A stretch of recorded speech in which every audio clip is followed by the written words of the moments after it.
Hello mga mare, magandang araw. At dahil Mother's Day nga kahapon ay lumabas nga muna kami ng lungga. At dahil nga Mother's Day ay iginala muna namin yung nanay namin at pati na yung sarili namin ng ate ko. At sa loob nga ata ng 10 taon ay isang beses lang namin to ginagawa. At nakalabas nga ng bundok ang batang ito, kaya naman tuwang-tuwa. Dadalhin nga lang talaga namin yung mga bata dyan sa palaruan dahil para nga mag-enjoy naman sila. At ayan nga si Kian ay takbo na ng takbo't iniwanan na nga ako.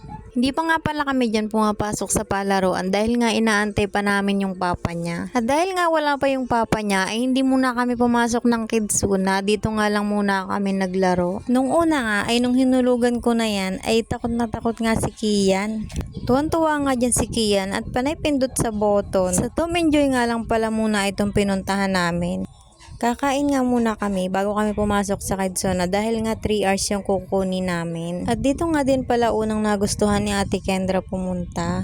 Pagdating nga namin ay nagpapalit na agad siya ng coin para makapaghulog na siya. Nakakatuwa nga dito dahil maraming pwedeng pamilian na lalaruan nila. At ayan, mabulol-bulol pa.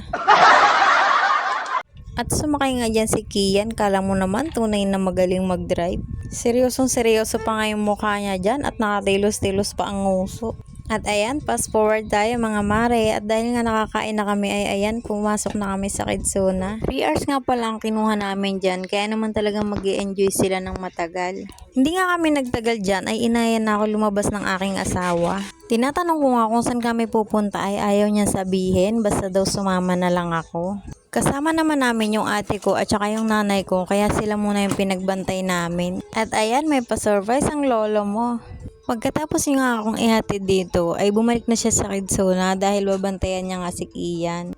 4 to 5 hours nga daw ang pagre-reband, kaya bumalik muna siya sa Kidzuna at hindi nga sila maiinip doon dahil nag-i-enjoy nga siya kasama ang mga bata. Unexpected nga pala to dahil ang nasa isip ko nga lang ay mas marami pang mas kailangang unahin. At dahil nga nanay tayo, iniisip talaga natin yung pang-araw-araw nating pangangailangan. At dahil Mother's Day nga ngayon at malapit na din yung birthday ko, ay hindi na nga ako tumanggi. Napakababayad nga ng mga staff dito dahil asikasong-asikaso nga ako pagdating. At ang isa pang maganda dito ay marami kasi sila. Kaya naman talagang hindi ka matitenga ng matagal. At ang isa kong napansin dito ay nagtutulungan nga sila kaya mabilis matapos yung kanilang ginagawa. Panay nga ang puri nila dyan sa buko dahil ang kapal daw, pang 2 tao nga daw yung capacity. Malaki nga din pala tong salon na to kaya naman ang dami nga nilang staff. At dahil nga nagutom si Kian ay dinala muna dito ng asawa ko para magdede. After nga ni Kian magdede ay nakatulog na din sa sobrang pagod.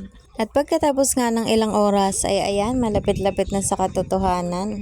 At talaga naman taga-video ko ay may pag-hi pa.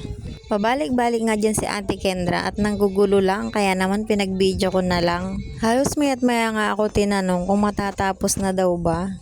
At eto nga lang muna mga mare, thank you for watching.